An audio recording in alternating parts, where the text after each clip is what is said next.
بدر علينا من ثنيات الوداع وجب الشكر علينا ما دعا لله طلع البدر علينا من ثنيات الوداع وجب الشكر علينا ما دعا لله بدر علينا من ثنيات الوداع وجب الشكر علينا ما دعا لله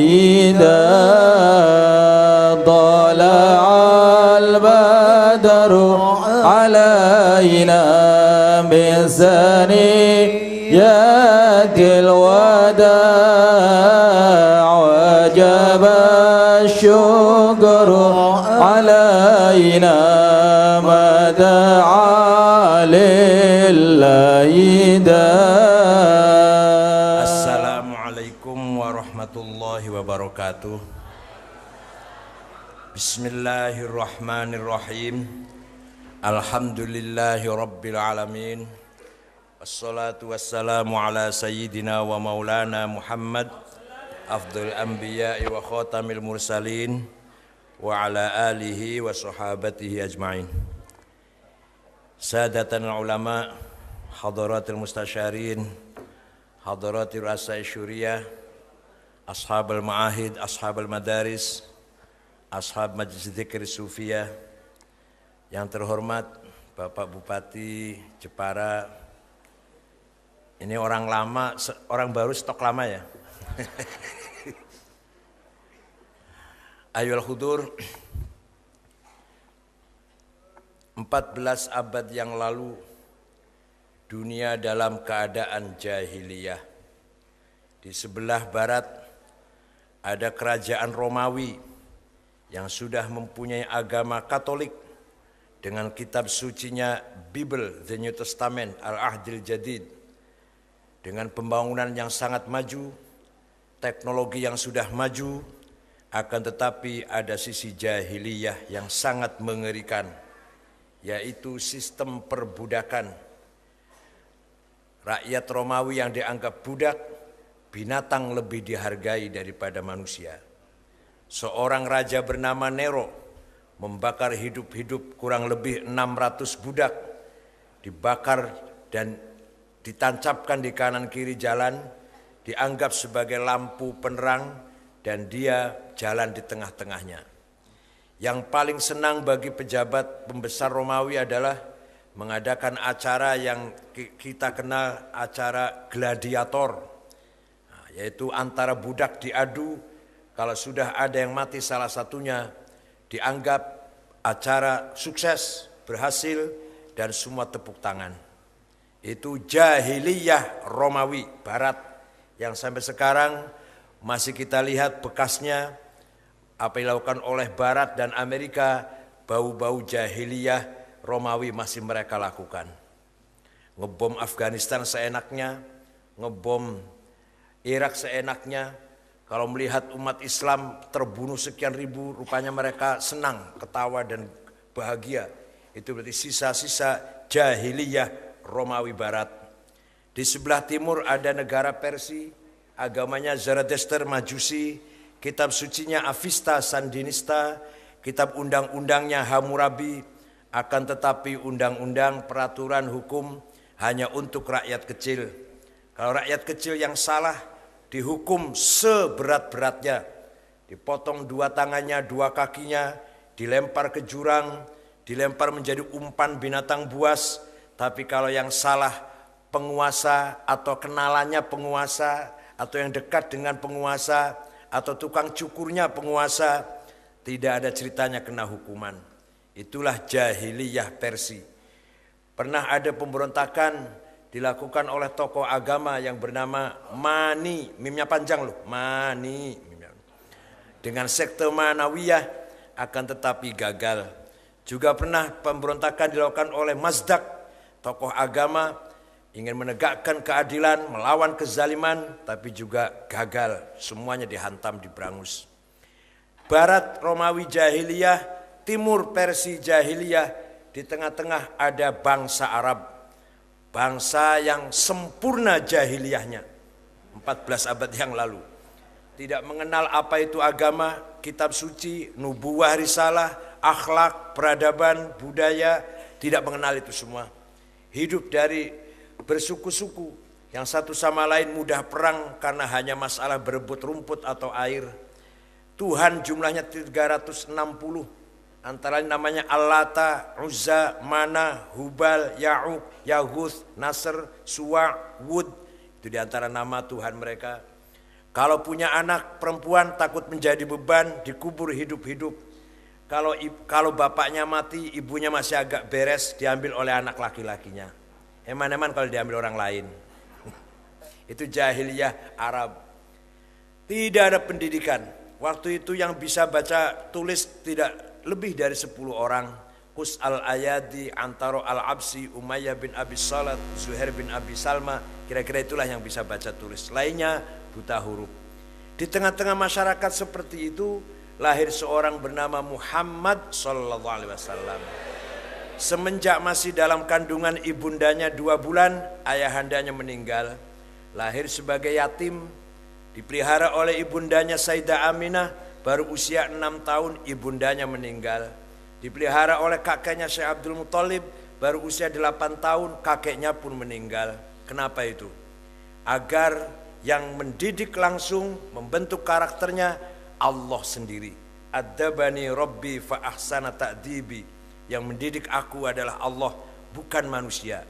Sebab kalau yang mendidik itu bapaknya, ibunya, pamannya, pakdenya, kakeknya, ustadznya, kiainya, dosennya, guru besarnya, hasilnya seperti kita ini. Ya ada yang bagus, ada yang setengah bagus, ada yang kalau malam benar siang kurang ajar. Ada yang siang benar malamnya kurang ajar. Ya itulah, karena yang mendidik ayah, ibu, ya seperti saya lah. Contohnya gitu loh. Saya mendidik ayah, ibu, dosen, guru, ya kayak gini kejadiannya wis lah. Tapi kalau Rasulullah yang mendidik siapa? Adzabani Rabbi fa ahsana ta'dibi. Muhammad sejak remaja tidak pernah terkenal. Karena ingin jadi orang terkenal di masyarakat jahiliyah Arab harus menjadi salah satu menekuni salah satu 3 profesi baru terkenal. Pertama syair, menjadi penyanyi pasti terkenal. Nabi Muhammad tidak pernah menjadi penyanyi. Wa ma 'allamnahu syi'r wa ma yanbaghi lah. 2, bisa terkenal kalau menjadi kahin paranormal. Nah, dukun, wah terkenal itu. Jangan semua rebutan gone dukun.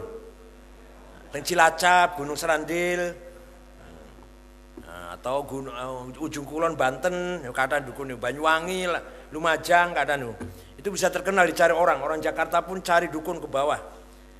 Nabi Muhammad tidak mengenal perdukunan, wala biqauli kahin. Yang ketiga, bisa terkenal, bisa dihormati orang jahiliyah, masyarakat jahiliyah, sahir, tukang santet. Nah, itu bisa terkenal disegani itu. Nabi Muhammad tidak pernah mengenal sihir. Wa ma huwa bisahir. Jadi Muhammad sejak remaja bukan orang terkenal karena tidak pernah jadi biduan, tidak pernah buka praktek perdukunan, dan tidak pernah menggunakan ilmu persantetan. Kalau ada orang Jepara berlebihan ngefan, fanatik terhadap penyanyi, berarti masih ngaku dewe pun. Duduk kula sing ngomong. Kalau ada orang Jepara berlangganan mendatangi dukun, berarti masih. Kalau ke dukun Masya Allah, padahal diwehi pantranya gak jelas padahal. Tapi berapa saja bayar berani itu. Padahal bacanannya gak jelas. Gajah warak macan galak anak-anak lambeku tekau di tengah gemeter sekabe wong kang sengit paniku itu bahasa Cirebon itu. Gajah, badak, harimau lahir di bibir saya. Waduh. Tekau di tengah gemeter sekabe wong kang sengit maringku, orang yang benci saya menjadi gemetar. Teka ulas teka segabe ungkang krung omongku, yang dengar suara saya bisa kasih sayang, cinta. Wah, itu bahasa Cirebon. Itu berapa saja bayar berani, asal cespleng. Jadi kalau sama kiai dikasih doa yang jelas maknanya. Allahumma inni as'aluka ridhoka wal jannah wa a'udzubika min sakhatika wan nar, jarum 76 2 bungkus. Enggak jelas itu. Kalau ngundang Inul nyanyi 5 lagu 50 juta berani. Tapi kalau ngundang kiai amplopnya tipis. Tapi bukan kiai saya, bukan. Kalau saya sih besar syukur, kecil ya. Itu berarti masih jahiliyah.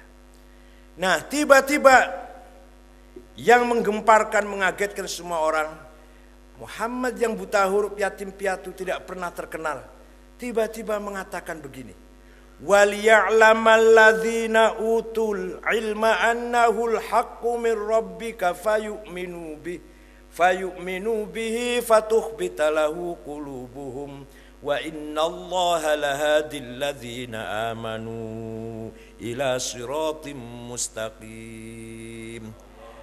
Buta huruf, yatim piatu tiba-tiba mengatakan وَلِيَعْلَمَ الَّذِينَ أُوتُوا الْعِلْمَ أَنَّهُ الْحَقُّ مِنْ رَبِّكَ. Hanya orang yang berilmu yang bisa mendapatkan kebenaran. Hanya kebenaran ilmiah melalui analisis objektif ilmiah, logis rasional, itulah kebenaran. Tanpa analisis yang rasional bukan kebenaran. Tidak menggunakan ilmu tidak akan benar. Apa saja? Si ngomong buta huruf.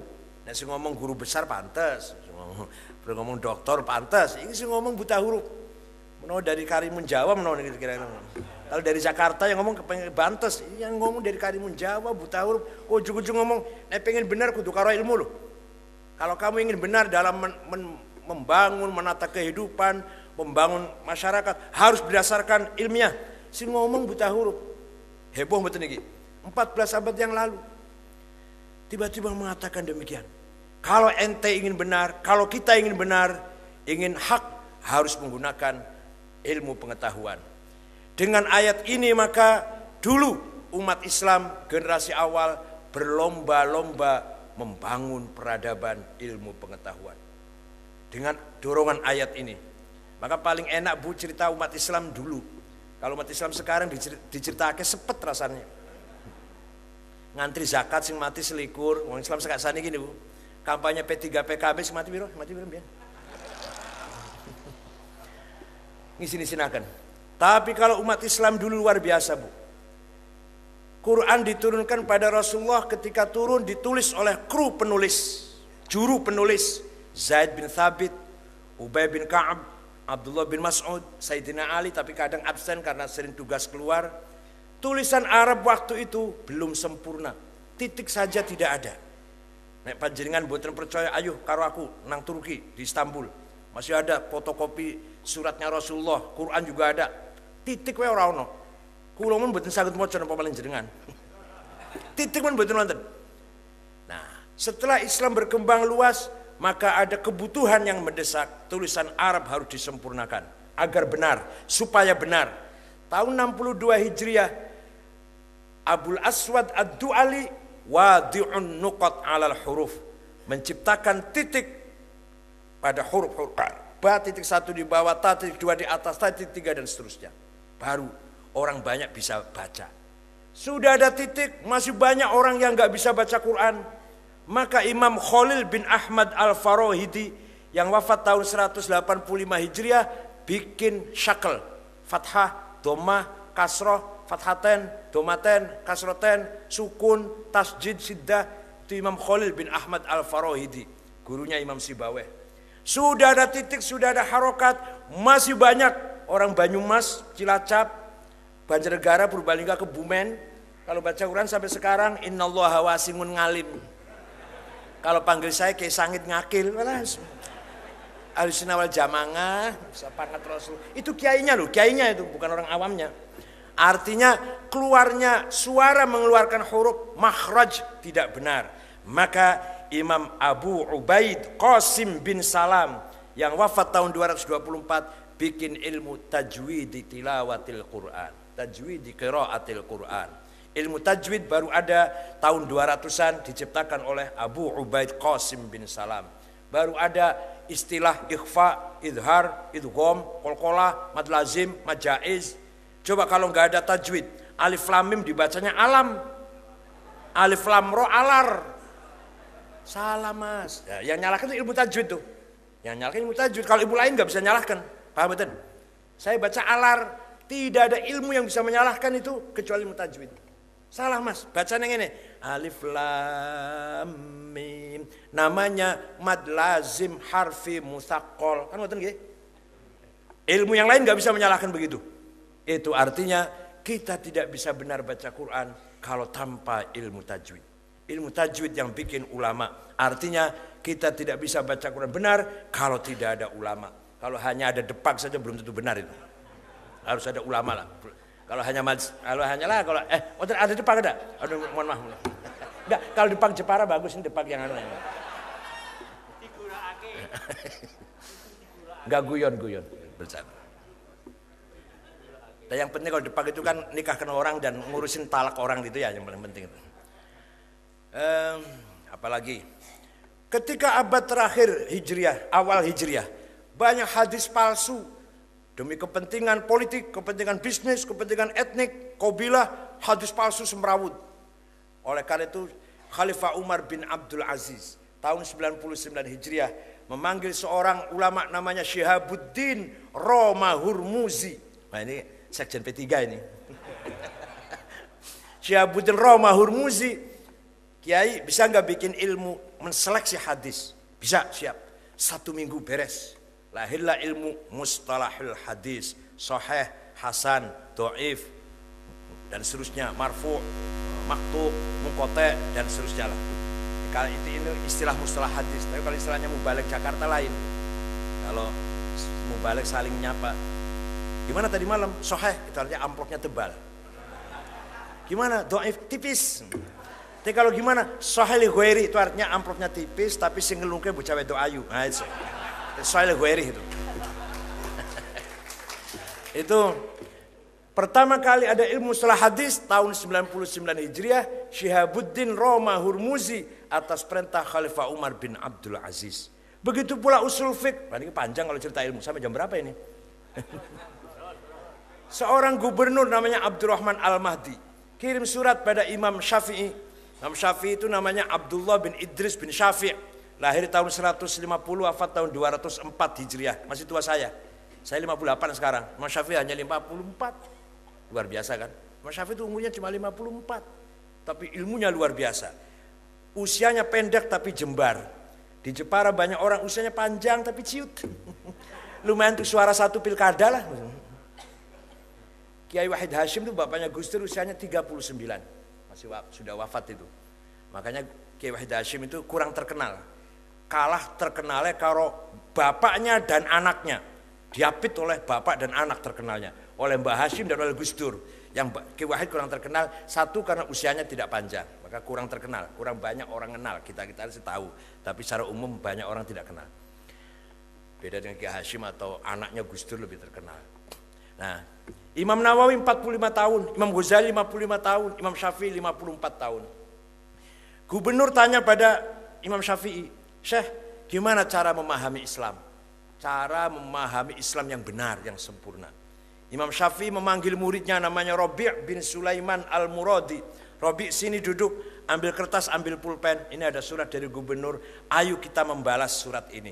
Naktub ar-risalah, ayo kita tulis surat risalah. Imam Syafi'i ngendikan, murid dia nulis, risalahnya Syafi'i berjumlah 300 halaman. Itulah kitab Ar-Risalah. Cikal bakal ilmu usulul fiqh. Mudah-mudahan Kiai Jepara sama baca ini, mudah-mudahan. Kiai-kiai lain tuh ngimpin delok ora apa menemoco. Kalau Kiai Jepara mudah-mudahan baca kitab Risalah. Isinya gimana risalah itu? Surat Syafi'i. Gubernur, kalau ente ingin paham Islam, cari pada atau pahamilah bayan ilahi, penjelasan dari Allah yaitu Al-Quran. Tapi kamu harus tahu ayat Quran tidak satu level, tidak satu kualitas lah. Ada muhkamah yang sangat kuat, ada mutasyabihah yang bisa ditafsiri banyak multi tafsir. Ada khas, ada am, ada muqayyad, ada mutlak, ada nasikh, ada mansuh, ada majaz, ada hakiki. Diterangkan oleh Imam Syafi'i, di contohnya juga. Kalau sudah kamu paham itu, masih belum mendapatkan pemahaman Islam yang sempurna, maka pindah pada bayan nabawi hadis. Tapi hadis tidak satu macam, ada mutawatir, marwahu jam'un an jam'in la yuhtamul kidzab wal khata'. Yang mutawatir artinya diriwayatkan oleh generasi dari generasi yang tidak mungkin bohong. Ada yang masyhur, ada aziz, ada ahad. Kalau sudah dicari hadis tidak kamu temukan, di Quran tidak ada, atau belum mendapatkan pemahaman yang sempurna, baca hadis belum mendapatkan pemahaman Islam yang sempurna, maka akal harus dipakai. Bayan akli harus dipakai. Akal itu, kalau akalnya ulama, melalui musyawarah, diskusi, tukar pikir, mengeluarkan sebuah hukum, namanya ijma', konsensus. Tapi kalau akalnya ulama sendiri-sendiri menghasilkan sebuah hukum, namanya qiyas, analogi. Menurut Imam Syafi'i cukup sampai qiyas. Tidak usah istihsan, tidak usah istishab, tidak usah masalah mursalah, tidak usah aro ahli Madinah. Karena semua itu bisa dimasukkan kategori qiyas, kata Imam Syafi'i. Istishab, istihsan, aro ahli Madinah. Ini nyandak atau betul ini? Nyandak betul kalau ngomong ini? Alhamdulillah. Itu termasuk apa? Qiyas. Maka menurut Imam Syafi'i qiyas itu ada 11 macam. Ada qiyas istiqra'i, riset, ada qiyas burhani, jadali, mantiki, aulawi, tamthili, iqna'i, khitabi, syi'ri. Itu macam-macam qiyas menurut Imam Syafi'i. Nek kirang paham, monggo maca dhewe teng Arisalah.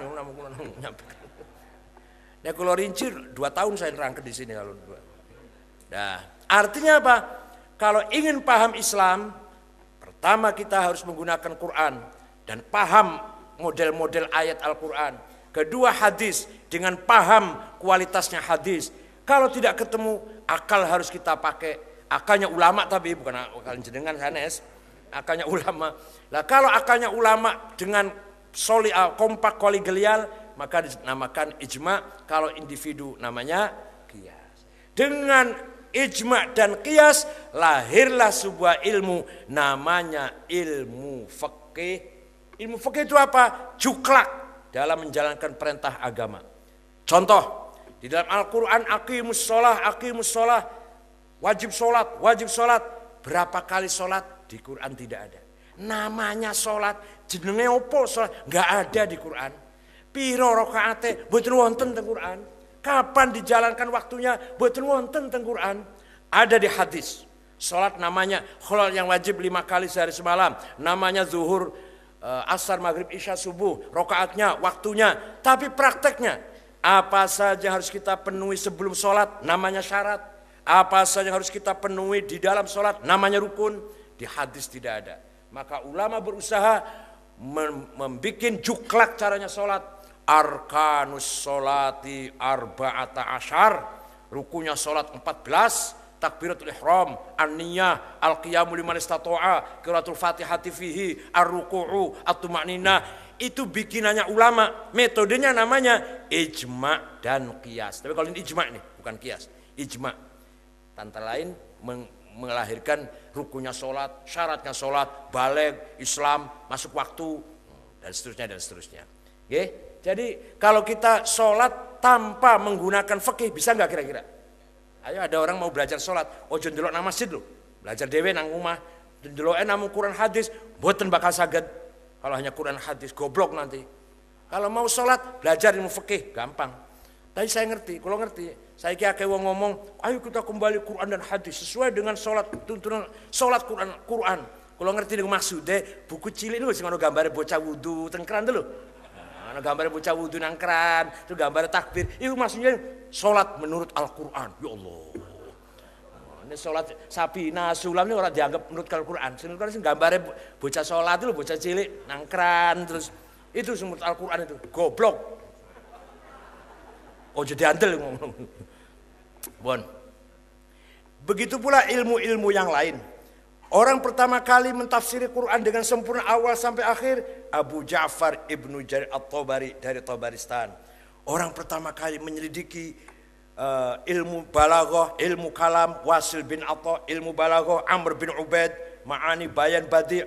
Itulah ulama-ulama dulu didorong dengan ayat, kalau ente mau benar harus dengan ilmu, maka ulama-ulama dulu berlomba-lomba meletakkan dasar-dasar ilmu pengetahuan. Bukan hanya ilmu agama, begitu pula ilmu yang lain.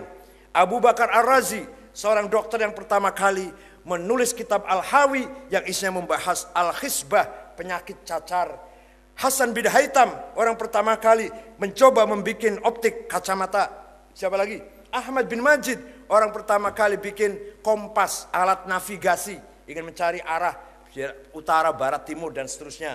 Vasco da Gama, pelancong dari Portugis, berangkat dari Portugis, mengitari benua Afrika, hampir sesat, tapi tertolong oleh alat bikinan orang Islam Ahmad bin Majid, namanya kompas. Kalau sekarang navigation, kalau sekarang di pesawat udara atau di kapal laut itu. Apalagi, misalkan, orang pertama kali terbang, itu orang Islam, namanya Abbas bin Farnas. Terbang sekali, selamat, sukses, 2 kali, 3, 4 kali jatuh, mati. Tapi yang pertama kali mencoba terbang orang Islam, namanya Abbas bin Farnas. Walhasil, yang pertama kali menciptakan alat musik organ, Abu Nasr Al-Farabi. Saya punya bukunya, Al-Musiqal Kubro, The Big of Music. Itu Al-Farabi bagaimana caranya membuat organ, piano, dan seterusnya itu. Dikira Amerika apa? Amerika udah lahir waktu itu. Inggris masih belum maju, Australia masih nggone penjahat Inggris dibuang ke Australia masih. Buangan, Cina udah maju. Islam sudah demikian. Kenapa? Didorong oleh ayat tadi yang bunyinya waliya'lamal ladzina utul ilma annahul haqqu mir rabbik. Nah, oleh karena itu Jepara harus maju. Kekayaan tidak ada gunanya kalau tidak ditopang dengan ilmu pengetahuan. Isnu. Inisnu, satu lagi. Stinu, satu lagi. Nah, itu harus kita dukung. Harus kita dukung mati-matian. Percuma kekayaan yang melimpah dari hasil bisnis masyarakat Jepara kalau tidak ditopang dengan ilmu pengetahuan. Insya Allah saya jadikan UNU ya. Tapi ada yang ngomong, aduh Jepara kan pojok lelor. Iya, jadi apa? Kota tujuan bukan kota lewat gitu loh. Jadi masa urusan UNU nang pojok lelor. Ini saja saya bisa terlambat karena terlalu utara Jepara ini. Tadi dari Demak ke sini terlalu utara. Coba orang Pantai Utara mesti teko nggak mau. Terlalu utara ya apa? Nah, sekarang kalau sudah berpendidikan, sudah menjadi sarjana, sudah menjadi teknokrat, sudah cukup belum? Belum. 14 abad yang lalu Quran mengatakan, "Waliya'lamal ladzina utul ilma al-haqqu mir rabbik."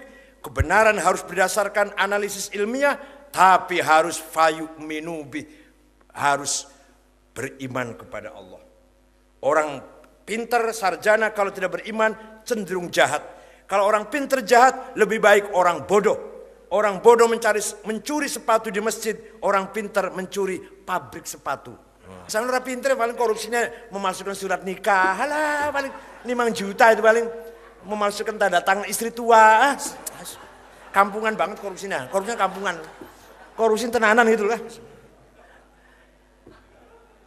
Illegal logging. Orang bodoh mencuri kayu 100 pohon, 1000 pohon, 100.000 pohon. Orang pinter selama Orde Baru 40 juta hektar. Luar biasa.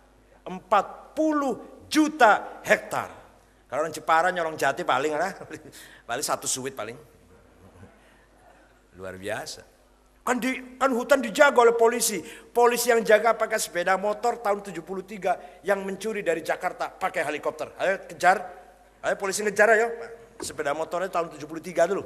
Harus ngejar pencuri dari Jakarta nih helikopter. Ayo dagan ayo. Itu kalau pinter tanpa iman. Dan ini sekarang yang sedang kita rasakan. Capaian manusia dalam teknologi yang luar biasa ini. Dengan internet, dengan website, dengan jaringan-jaringan yang luar biasa. Kalau tidak kita isi dengan ilmu yang manfaat, muatannya akan menjadi ilmu yang madarat, ilmu yang membahayakan kehidupan. Kalau tidak kita isi.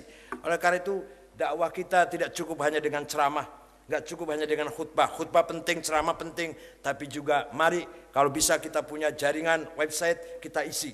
Padahal yang ada itu kalau nggak kurang ajar isinya ekstrim. Ya jaringan Ar-Rahmah, Al-Jihad itu Wahabi itu isinya keras sekali. Ya alhamdulillah di Islam yang bagus ada salam word dari Turki itu agak baik yang ahli sunnah lah. Itu kewajiban kita semua. Kita cara dakwanya masih cara kuno, ceramah, khutbah, istighosah lah, cara kuno itu. Itu jangan hilang, jangan hilang. Tapi ditingkatkan juga via dakwah masuk ke universitas umum. Gimana dakwah di Mabes TNI, Mabes Polri, UI, Gajah Mada, bukan hanya di musola. Lah sebelah balik musola tok. Itu penting di musola terus. Tapi yang di universitas umum juga harus. Bagaimana? Ini di dalam Al-Quran dikatakan, wa ma kanal mu'minuna liyanfiru kafah. Tidak semua orang Islam, orang NU jadi anggota DPR. Artinya tidak boleh semua orang NU aktivitasnya yanfiru, keluar dari rumah. Harus ada yang tenang, duduk tenang. Falaula nafaru min kulli firqatin minhum ta'ifatun. Harus ada sekelompok orang NU yang tenang duduk. Untuk apa itu? Liyatafaqahu fiddin.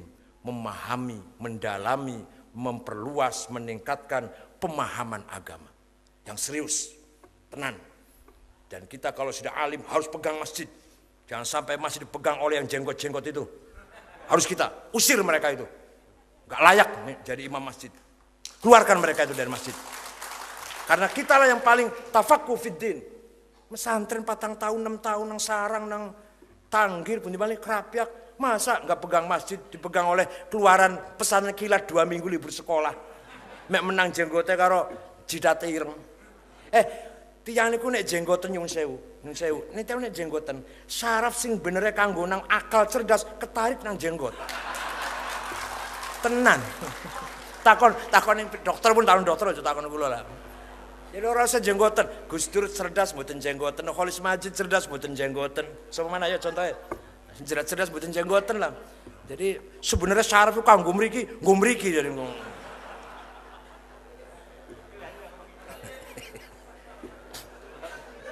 Nah kalau sudah tafaqquh fiddin, kalau sudah kita kuasai ilmu agama, ada lagi kewajiban kita waliyunziru qaumahum, membimbing umat, membangun masyarakat, mendidik umat, waliyunziru qaumahum.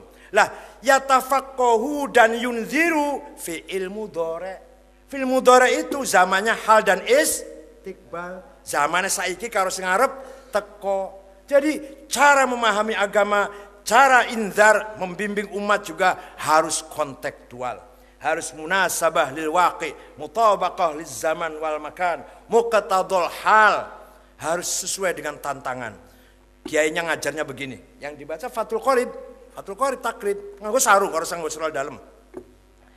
Faslun fil hiwalati, pasal ini Kiai Musannif Abu Syuja atau Muhammad Zainuddin Al-Malebari, kitab Fathul Mu'in dari kota Malebar, Kerala, India Barat, akan menerangkan kepada kita semua tentang letter of credit. LC, yaitu hiwalah. Faslun fi syuf'ati, pasalnya akan menjelaskan bursa saham. Faslun fil wathiqati, kolateral. Faslun fil domani, bank garansi. Fil musyarakati, profit sharing, murabahah, mark up profit. Gitu loh, pakainya sarung, gak usah pakai celana dalam, pakainya laptop. Gak, pen, tool, malas. Nganggo pen, mangsi tool, mim, kho, fi'il madi itu. Nah, Qurannya fi'il apa? Quran apa? Fi'il mudhari, yatafaqqahu. Fi'il mudhari Qurannya. Dan jenengan masih seneng fi'il madi. Nganggo pen, tool, mangsi mim, kho, ala, fa, opo, sopo. Fi'il madi. Harus fi'il mudhari sesuai dengan Quran. Apa pakainya? Laptop. Waliyunziru, begitu pula dakwah, begitu pula membimbing masyarakat. Tidak cukup dengan cara-cara seperti ini. Ya kita yang ini teruskan.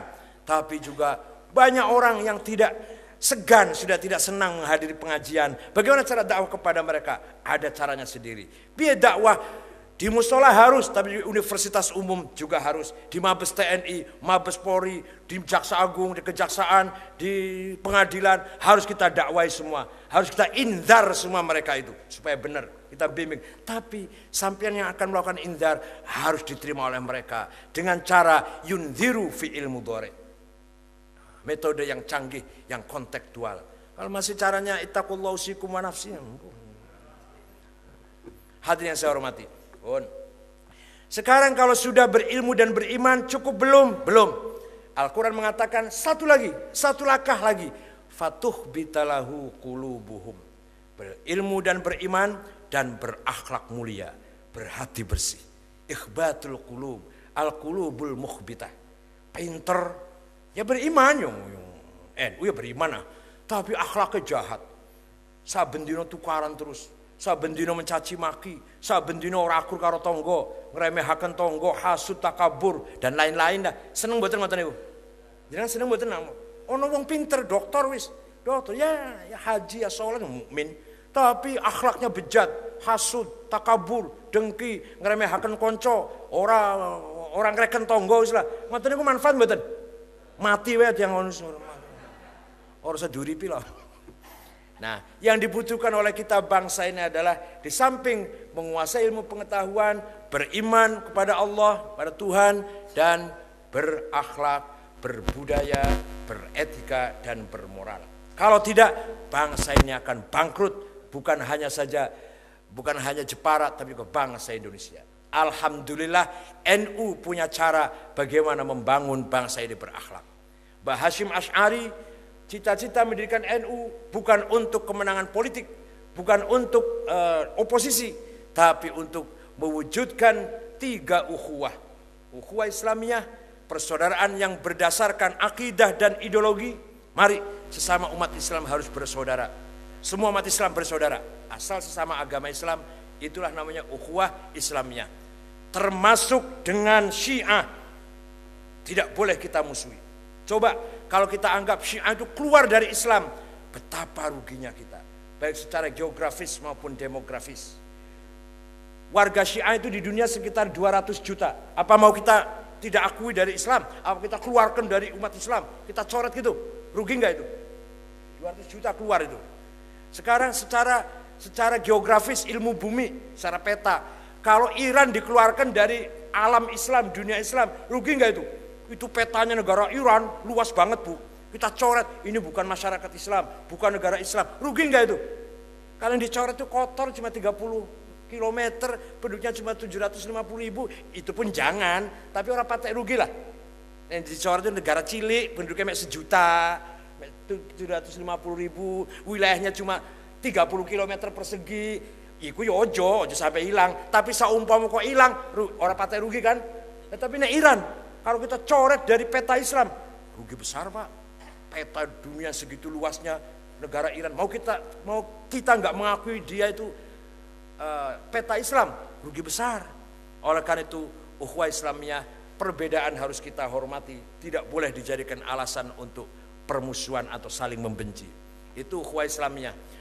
Ukhuwah Islamiyah saja kalau berhenti di situ, kita akan eksklusif. Kita akan mutanatti'in, jumud. Atau bisa berkembang menjadi mutasyaddidin, ekstrim, atau bisa meningkat menjadi mutatorrifin, radikal.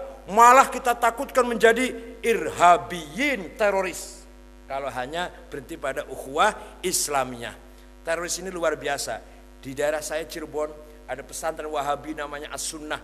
Gurunya namanya Salim Bajri, yang mendanai namanya Khalid Bawazir, yang punya pabrik mie di Jeddah.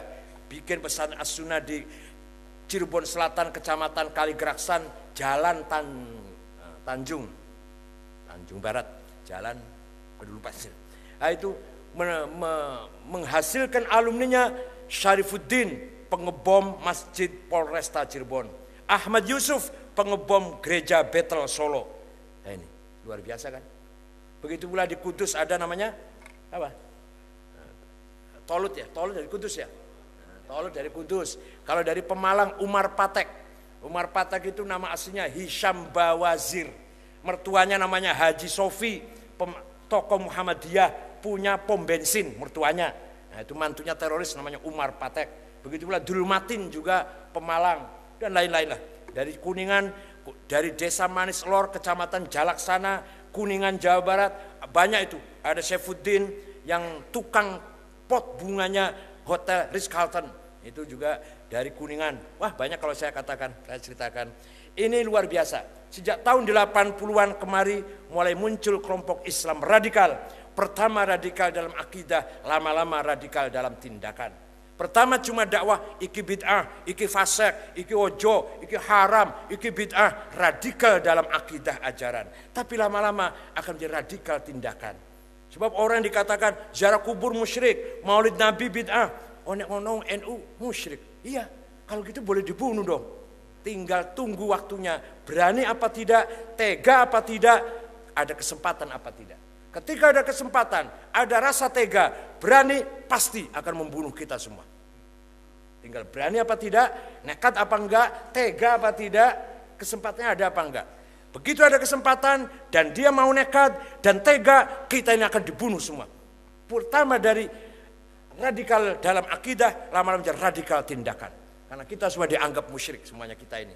Karena ahli ziarah kubur. Ada 12 yayasan seperti ini. As-Sunnah di Cirebon, As-Sofa di Lenteng Agung, Al-Fitrah di Jalan Arif Rahman Hakim, Perubahan Galaksi, Ruko 26-30, ketuanya namanya Ainul Harith Surabaya. Di Jember Al-Faruq, Jalan Danau Toba, ketuanya namanya Amin Rojab. Di Lenteng Agung itu tadi As-Sofa, ketuanya namanya Farid Uqbah. Di Bandar Lampung, ketuanya namanya Yusuf Jawas.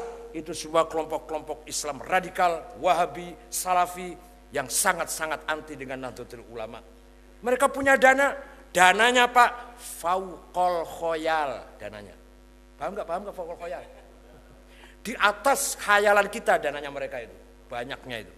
Itulah ancaman kita atau tantangan kita di depan kita seperti itu. Mari kalau Indonesia ingin selamat, NU harus mengembangkan ukhuwah Islamiyah. Tapi tidak berhenti pada ukhuwah Islamiyah. Mbah Hasyim Asy'ari punya ide yang kedua, ukhuwah watoniyah, yaitu ikatan persaudaraan yang berdasarkan budaya, berdasarkan etika, berdasarkan tradisi. Semua yang ada di Nusantara saudara kita, bukan dasar agama, tapi berdasarkan budaya, tradisi, dan moral kita, etika kita. Itulah ukhuwah watoniyah. Ukhuwah watoniyah harus dibarengi dengan ukhuwah Islamiyah. Watoniyah saja tanpa Islamiyah sekuler, abangan. Islamiyah saja ekstrim. Dua-duanya harus kita integralkan, Islamiyah dan watoniyah. Kalau Indonesia ingin selamat. Ketika kita memperjuangkan Islam, dalam waktu yang sama memperjuangkan NKRI. Ketika kita memperjuangkan NKRI, dalam waktu yang bersamaan memperjuangkan Islam. Itu kalau kita mengintegralkan dua ukhuwah itu. Indonesia berada paling timur, gerbang paling timur umat Islam. Penduduknya 87% Islam, terdiri dari 17.000 pulau, 400 suku. Suku yang besar saja ada 30, agama besar 6, agama kecil-kecil entah berapa. Diapit oleh 2 negara besar, RRC dan Australia. Kalau kita keras, pasti akan dihantam. Kalau kita Islamnya keras, pasti akan diirakkan, diafganistankan, dilibyakan, disiriakan. Kalau kita keras. Kalau kita lemah, akan ditindas, akan dilecehkan, akan diakal-akalin atau ditipu atau dibohongin. Oleh karena itu gimana? Tidak keras tapi pinter. Gitu loh. Tidak keras tapi cerdas. Kalau kita lemah ekonominya, lemah ilmunya, lemah organisasinya, pasti akan dihina. Kalau kita keras, pasti akan dibom. Sekarang lah, akan dihancurkan. Ayo siapa sing ngira? Siapa yang ngira Irak akan seperti itu? Siapa sing ngira? Siapa yang nyangka Syria sekarang akan digitukan? Ayo siapa yang ngira? Libya akan bubar hancur kayak gitu. Siapa yang nyangka itu? Mereka menonjolkan Islam keras, langsung dihantam. Oleh karena itu, hati-hati dengan kelompok Islam keras. Jangan-jangan mereka itu agen dari Barat dan Amerika untuk alasan menghantam kita. Itu hati-hati ini semua jaringannya. Yakinlah kita ini ashabul haq. NU adalah ashabul haq, al-haqqud dini wal haqqul istima'i. Kami pihak yang benar, kami kelompok yang benar, benar dalam beragama, benar dalam berbangsa. Syukur kalau sampai ukhuwah insaniyah. Mari kita suarakan pada dunia bahwa NU mempunyai konsep persaudaraan sesama umat manusia. Dunia tanpa perang, dunia yang penuh perdamaian. Setiap konflik dipecahkan melalui dialog, dialog dan berunding, bukan dengan senjata. Mari kita ciptakan dunia yang damai. Mari kita hentikan istilah al-harbul muqaddas. Kesalahan sejarah kita gunakan kata al-harbul muqaddas, the holy war, perang suci. Tidak ada perang suci. Yang ada perang itu kotor. Perang itu membunuh, membinasakan, menghancurkan. Agama menghidupkan, mensejahterakan, dan membangun. Oleh karena itu tidak ada perang agama yang suci. Perang semuanya kotor. Mari mulai besok NU tidak boleh mengatakan menggunakan kata perang suci. Perang semuanya kotor. Perang semuanya membunuh, membinasakan. Harus kita gunakan yang suci adalah salam, peace, damai, hiwar, dialog. Itu yang suci seperti itu. Ikhwan, ukhuwah Islamiyah. Nah, peran ulama kita ini bukan hanya tafaqquh fiddin, satu lagi waliyunziru qaumahum, agar kita mampu mengendalikan masyarakat. Di Indonesia tidak ada ulama sealim Wahbah Zuhaili dari Syria. Karangan tafsirnya 22 jilid, fikihnya 8 jilid, usul fikihnya 2 jilid, dan lain-lainnya. Syekh Ali Sobuni, Sofatut Tafasir, Mukhtasar Ibnu Katsir, Syekh Abdurrahman Kaftaru, Syekh Hasan Iter, Syekh Said Ramadan Buiti, itu karangannya besar-besar. Tapi begitu mereka alim dan luar biasa ilmunya, tidak mampu mengendalikan masyarakat Syria. Konflik sedang terjadi, ulamanya tidak bisa berbuat apa-apa. Tapi di Indonesia, walaupun ulamanya model siapa ya? Ya model saja udah. Kok masih bisa mengendalikan masyarakat, masih bisa berperan untuk meredam konflik di tengah-tengah masyarakat. Walaupun yatafakohunya orang patek nemen, tapi yunzirunya lumayan. Kalau di Timur Tengah sana, yatafakohunya luar biasa. Alim-alim ulama sana itu. Gak ada di Indonesia ini yang kayak Wahbah Zuhaili, yang alamah itu. Tapi ketika yunziru, mereka nol. Tidak bisa yunziru qaumahu. Cuma bisa yatafaqquhu saja. Yunziru qaumahumnya tidak bisa. Oleh karena itu di Jepara ulamanya harus solid, ulama NU-nya harus akur. Ya boleh beda-beda pendapat dikit boleh lah. Ketika waktu tim sukses pilkada nggak apa-apa itu kelewat sudah. Nggak apa-apa itu masa lalu. Tapi ke depan harus berperan di samping yatafaqquhu membangun pendidikan, juga yunziru qaumahu. Jangan sampai di Jepara ada konflik, jangan sampai di Jepara bisa chaos, jangan sampai di Jepara ada kerusuhan-kerusuhan antar etnik atau antar apa saja dengan membabi buta seperti 10 tahun yang lalu itu. Jangan sampai terjadi, terulang kembali kalau ulamanya masih berperan. Waliyunziru qaumahu. Mari kita bangun masyarakat yang mukhbitil qulub, hatinya bersih, jiwanya besar, bermoral dan berakhlakul karimah. Saya kira itu saja, mudah-mudahan apa yang bisa saya sampaikan ada manfaatnya. Lain kali gimana ya supaya Jepara agak ke selatan itu, jadi jangan jauh. Insya Allah lain kali bisa lebih sore datangnya lah, insya Allah bisa lebih gayeng.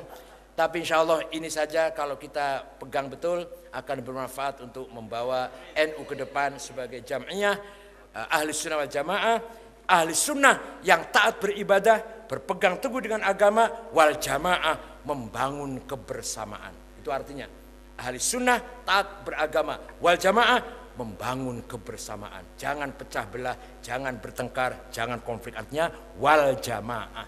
Itu definisi ahli sunnah jamaah abad ke-21. Yang definisi yang lalu sudah masa lalu itu. Salah satu madzhab 4, salah satu itu sudah masa lalu. Yang definisi sekarang ahli sunnah adalah kelompok yang taat beribadah, wal jamaah selalu membangun kerukunan. Itu definisi ahli sunnah jamaah versi saya itu, ruahu saya lah. Terima kasih, syukron wa dumtum fil khairi wal barakati wan najah. Wallahul muwaffiq ila aqwamit thoriq. Wassalamualaikum warahmatullahi wabarakatuh. Doa Pak Yai. Pak Yai, kasuwun doa. Bismillahirrahmanirrahim. Alhamdulillahi rabbil alamin. Hamdan katsiran thayyiban mubarakan fih.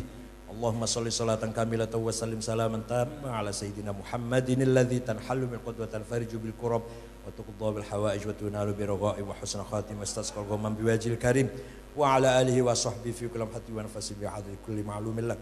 Allahumma inna nas'aluka bi annaka antallahu la ilaha illa antal ahadus samadul ladzi lam yalid wa lam yulad wa lam yakul lahu kufuwan ahad badi'us samawati wal ard an tuwaffiqana wa auladana bil a'malis shalihah wa an tahfazna wa iyyahum minal hammi wal ghamm wal marad wasaqam wal balaya wal fitan wa an taj'alana farajan wa makhraja fi umurid dunya wal akhirah.